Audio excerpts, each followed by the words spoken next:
Anti-abortion groups in the state of Texas are suing, specifically the city of San Antonio, for including money in their budget that helps people get access to abortions. In September, San Antonio City Council passed a record $3.7 billion budget. It included $500,000 for a reproductive health fund.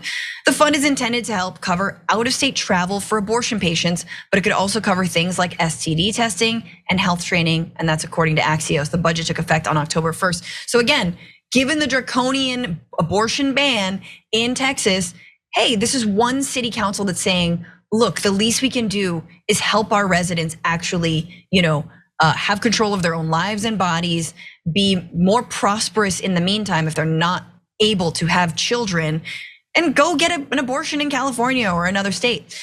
But no. In this litigious ass country we live in and in the state of Texas, there's a lawsuit. So the lawsuit is submitted by Johnathan Mitchell, who was the architect of Texas's 6-week abortion ban and their whole bounty hunter scheme, which is if you're involved in helping someone get an abortion, you could be fined up to $10,000. It aims to prevent groups like Buckle Bunnies, which is an abortion fund that helps people find out-of-state abortion care and funds practical support options. Legal groups like Jane's Due Process, who work with minors to obtain abortion care, and Sueños Sin Fronteras, a group that helps immigrants obtain abortion care. It's suing them from getting funding. Texas Right to Life, San Antonio Family Association, and Texas Leadership Coalition are among some of the groups suing.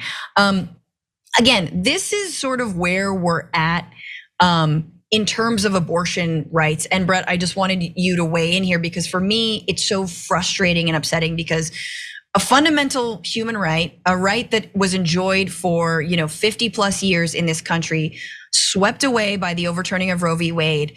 And then it all has sort of boiled down to nothing but legal challenges.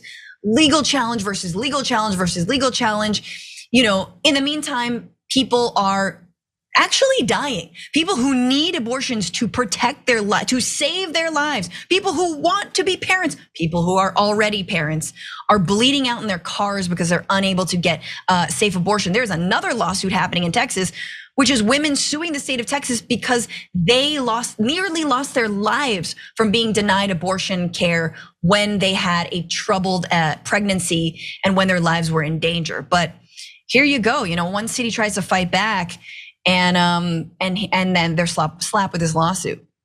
Yeah, and that's just, it's frustrating because San Antonio is just trying to establish a policy that most people in America agree with. That's the issue. Is like, and at the end of the day, most people agree with San Antonio. And that's not just in a city like San Antonio. That's not in America at large. In deeply red Trump-ass states, when you put it on a statewide referendum, do you want to ban abortion? The people of those states like Kansas, Missouri, they say, no, I don't want to ban abortion. Because if they say that you're a single, issue person, when you just boil it down to that issue, most people are for free and safe and access to abortion. Yeah. I'll say free. Let's go. Legal. But it's also like STD care. I mean, the amount of everything that is involved with reproductive care,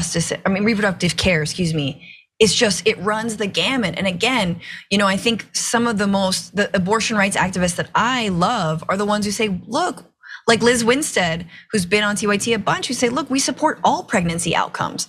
Whatever you want, when you want it, right? We want you to have a healthy baby, and reproductive care is part of that healthy baby, and abortion care is part of eventually being able to have a healthy baby, right? The people in my life who I know who've had miscarriages, who might have bled out in their cars had they been in Texas, and couldn't get the DNC that they needed, which is effectively an abortion that they needed to save their lives. Very, very scary.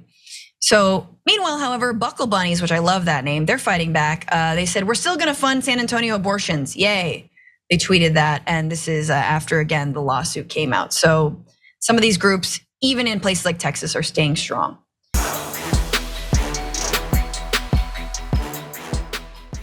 Check out the Damage Report podcast each day, wherever you get your podcasts, whether Pocket Casts or Stitcher or iTunes.